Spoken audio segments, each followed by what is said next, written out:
Momo is one of the most popular food in Nepal. तर आज म 5 डिफ्रेन्ट टाइपको मोमोज ट्राई गर्नेवाला छु र कुन सबैभन्दा राम्रो र एक नम्बरमा बस्न लायक छ त चेक गर्नेवाला छौँ। So let's find out. Okay, finally intro पनि सकियो। अब हामी पहिलो मोमोमा जाम, जुन हो कोदो चिकन मोमो। यसको टेस्ट हेर्न लायक हुनेछ। सो मोमो नि आइसक्यो, ब्ल्याक मोमो जुन चाहिँ कोदोको हो। अनि हेर्छौँ कस्तो हुन्छ टेस्ट।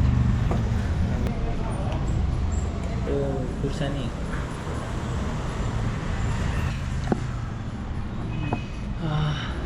स्वाद त राम्रै आएर आई थिङ्क राम्रो होस्। फर्स्ट बाइट हानिरहेको छु। ओए यो कोदोको हो नि। यहाँ हेर्न जुन हाम्रो कोदो हुँदो कोदो भन्ने अनि अलग हुन्छ। थाहा, मतलब यो पानी बफाया हुँदो नि त। सो फर्स्ट बाइट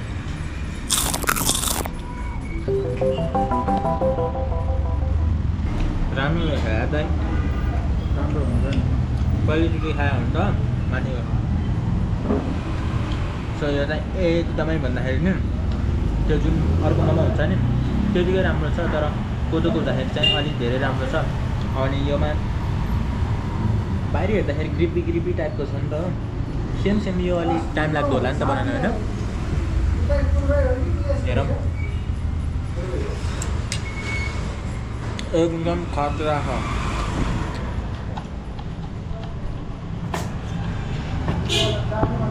एकदम खतरा। 10 आउट अफ 9 दिन्छु मैले यसलाई चाहिँ कोदीको। एकदम प्राइस चाहिँ देख्न सक्नुहुन्छ। यो चाहिँ प्राइस हो।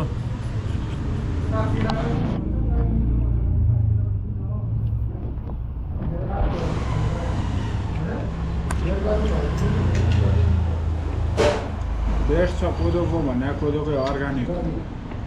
त्यो मैदा हालेर यताउति प्लास्टिक बनाउनु भन्दा कोदोको बेस्ट। 10 of the 10। खासमा कोदोको चिकन मोमोलाई रेटिङ गर्नुपर्दा चाहिँ मैले चाहिँ 10 आउट अफ 9 दिन्छु। अनि दाइले चाहिँ 10 आउट अफ 10 दिएको छ।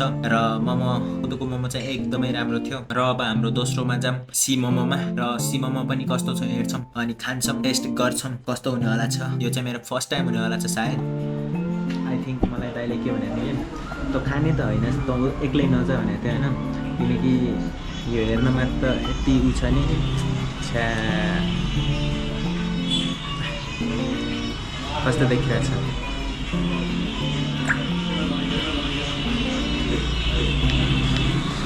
मिठो रहेछ।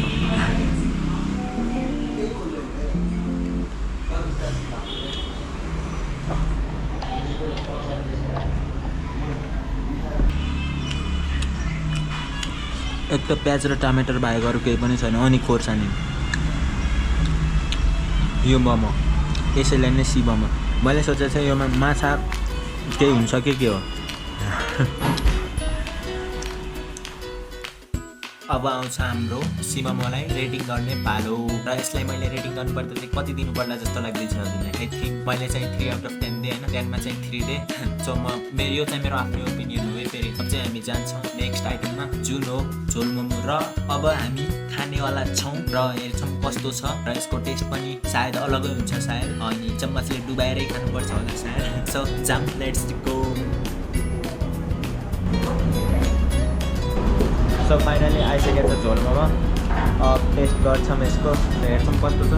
अनि यो हामी अहिले चाहिँ एक बाइट हाल्छौँ। झोलभन्दा नि धेरै झोल छ कि, झोल खानमा मजा आउँछ होला सायद।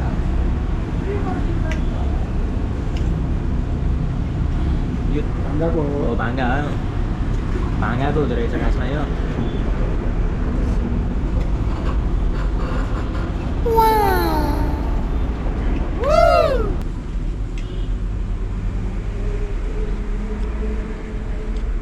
यो चाहिँ बेस्ट केले भएको छ भन्दाखेरि भाङ्गाले भएको छ क्या। किनकि हामीले भाङ्गा धेरै खान्छौँ नि त। त्यो त उल्टो पऱ्यो अरे। मतलब घरमा जो भाङ्गा हुन्छ नि त्यो चटनी ल्याएर, चटनीको भाङ्गा खतरा हुन्छ नि त। त्यसैले राम्रो भाङ्गा भनेर चाहिँ भाङ्गा आयो अरे, खतरा छ। मैले यसलाई रेटिङ गर्नुपर्दा चाहिँ 10 आउट अफ 7 दिनेवाला छु। किनकि यो यति राम्रो छ नि। जुन भाङ्गाको अचार हुन्छ नि त्यसले यति स्वाद बनाएको छ नि यति स्वाद बनाएको छ नि धेरै तारिफ हो र सो यो सँगै हाम्रो अर्को नयाँ आइटममा जानेवाला छौँ जसको नाम हो कोठे मोमो र यो मोमो खानको लागि हामी नेपालको क्रिकेटरको रेस्टुरेन्टमा जानेवाला छौँ र क्रिकेटरको रेस्टुरेन्टमा बनाएको कोठे मोमोलाई ट्राई गर्नेवाला छौँ र हेर्छौँ कस्तो छ र क्रिकेटरको भन्नुहुन्छ भनेपछि चाहिँ देख्न सक्नुहुन्छ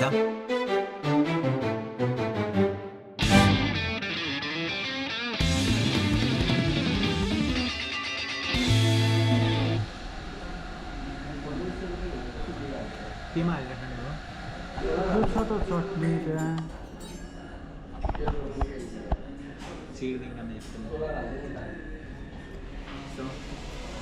कोठे मोमो है यसमा चाहिँ धेरै तेल रहेछ क्या तेल कति हो त्यो तेल तेलै हो नि यो अरे त्यो छ यो तेल होइन यो तेल होइन यो सस हो होइन त्यो तेल हो क्या हो यहाँ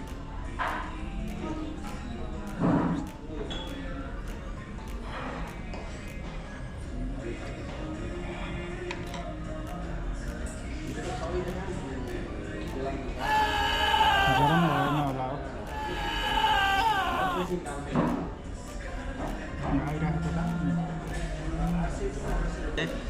रेटिङ दिनुपर्ने हो भने चाहिँ मैले यसलाई चाहिँ जुसी जुसी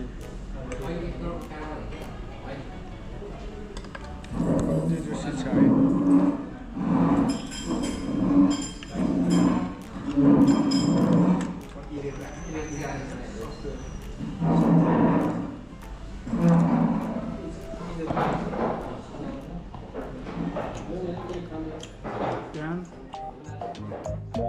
यसलाई चाहिँ रेटिङ दिने हो भने चाहिँ मैले चाहिँ 10 आउट अफ 7 र दाइले चाहिँ 10 आउट अफ 6 दिएको छ र हामीलाई जे मन पर्यो त्यही नै भन्ने हो खासमा सो अब चाहिँ हामी लास्ट डिसमा जाउँ जसमा चाहिँ हामीले लास्ट डिसमा सोचेको थियौँ बिग मोमो तर बिग मोमो हुन नसकेर नर्मल मोमो खानु पर्यो होइन अनि बिग मोमोलाई हामीले धेरै ठाउँमा खोजेको थियौँ अनि सब ठाउँमा खोज्दा पनि काहीँ मिलेन र त्यति ठुलो मोमो काहीँ मिलेन अनि हामीले चाहिँ नर्मल मोमो खायौँ त्यो पनि रातिको 2 बजे यो कुन मोमो हो चिकन मोमो हो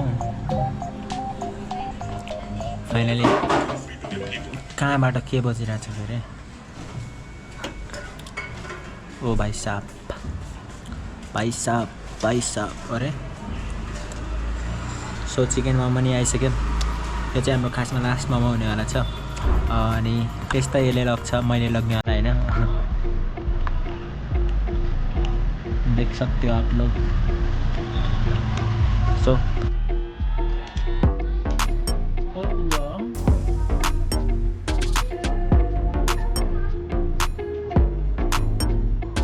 फाइनली हाम्रो लास्ट डिस पनि सकिसक्यो जसको नाम चाहिँ स्टिम मोमो थियो होइन जुन दोकानमा हामी गएको थियौँ खानालाई त्यो वाला अङ्कलले चाहिँ बाहिरबाट किनेर मोमोलाई राखेर त्यसलाई बफाएर दिएको रहेछ कि आफ्नैमा नबनाएर बाहिरबाट ल्याएर बनाएको रहेछ सो यसलाई रेट गर्नुपर्दा चाहिँ मैले चाहिँ 2 आउट अफ 10 दिन्छु अरे 10 आउट अफ 2 दिन्छु होइन अनि र हामीले भिडियोको अगाडि नै भनेका थियौँ कि कुन मोमो सबैभन्दा राम्रो र 1 नम्बरमा बस्न लायक छ त भनेर भनेका थियौँ र त्यसको उत्तर पनि मिलिसकेको छ जुन चाहिँ हो हाम्रो कोदोको मोमो र सबैभन्दा राम्रो र सबैभन्दा एकदम बेस्ट मोमो भनेकै हामीलाई कोदोको मोमो लागेको छ सो आजको भिडियो यहीँ खतम हुन जान्छ र आउनेछौँ हामी नयाँ भिडियो लिएर सो त्यतिसम्मका लागि स्टे ट्युन सब्सक्राइब गरेर बसिराख्नु होला सो बाई बाई अरे धेरै भयो र